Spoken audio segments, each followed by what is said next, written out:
बच्चों, हमने इसके पहले वाले वीडियो में लोकतंत्र की विचार और विस्तार के बारे में अध्ययन कर रहे थे, जिसमें हमने लोकतंत्र के अर्थ के बारे में पढ़ा और लीबिया देश की स्वतंत्रता के लिए होने वाले संघर्ष के बारे में हमने पढ़ा। हमने यह भी जाना कि उसमें लीबिया जो देश था वह निर्धन से धनी कैसे हुआ, किस प्रकार उसको पेट्रोलियम और तेल की जो है प्राप्ति हुई।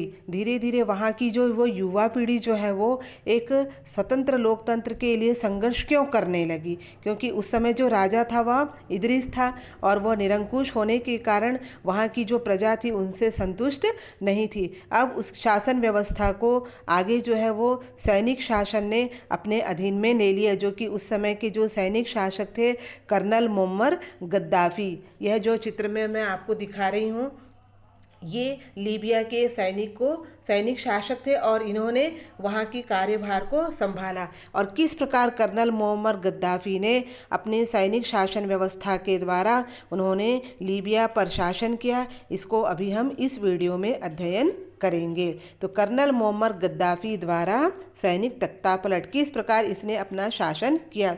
कर्नल मुअम्मर गद्दाफी लीबिया सेना का एक बहुत शक्तिशाली अधिकारी था। कर्नल गद्दाफी अपने 70 युवा सैनिक अफसरों के साथ लीबिया के सत्ता को अपने नियंत्रण में ले लिया। तब राजा इदरीस गद्दी छोड़कर भाग गया और लीबिया में राजतंत्र शासन समाप्त होकर वहाँ पर सैन्य शासन स्थापित हुआ। अब यह जो कर्नल मुअम्मर गद्दाफी ने किस प्रकार लीबिया में प्रगति एवं विकास कार्य किए, हमने पढ़ा कि लीबिया की अधिकांश जनता जो थी कबीलों में बटी थी। वे गरीब और घुमंतु चरवाहे थे। महिलाओं को पर्दे में रखा जाता था और उन्हें सार्वजनिक कार्यों में भाग लेने की अनुमति नहीं दिया जाता था। लेकिन कर्नल मुअम्मर गद्दाफी सरकार ने कई ऐसे महत्वपूर्ण कदम उठाए जिसमें लीबिया में तेजी से प्रगति होने लगा। तो कौन कौन से कार्य थे? तो सबसे पहला कार्य था तेल भंडारों का राष्ट्रीयकरण। तेल भंडारों का राष्ट्रीयकरण यानी राष्ट्रीयकरण का अर्थ है किसी देश के उद्योग, भूमि, खान और अन्य संपत्तियों पर राष्ट्र के हित को ध्यान में रखते हुए सरकार या राष्ट्र के द्वारा उन पर पूर्ण रूप से अपना अधिकार करना। तो कर्नल मुअम्मर गद्दाफी ने उस पर पूरी तरह अपना अधिकार जमा लिया।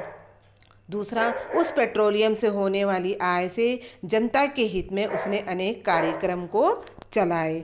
घुमंतु जाति को सिंचित कृषि जमीन दी और उनको एक जगह पर बसाया। सभी के लिए निःशुल्क शिक्षा, स्वास्थ्य सुविधाएं और आवास योजनाएं शुरू की गई।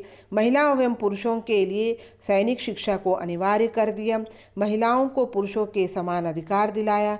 महिलाओं को स्वतंत्रता एवं समानता के कई अधिकार दिए। इसके अलावा और भी कई जन कल्याणकारी कार्य किए। लेकिन इतने कल्याणकारी कार्य होते हुए भी वहाँ के लोगों को लोकतंत्र के लिए संघर्ष करना पड़ा और वह कर्नल गद्दाफी की सरकार से वह पूर्ण रूप से वे संतुष्ट नहीं थे।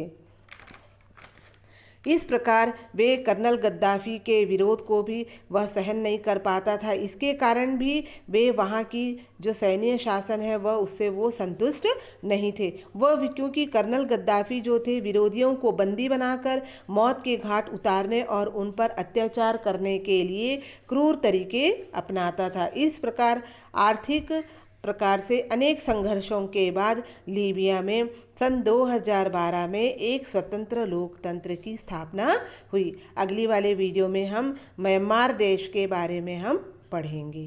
धन्यवाद।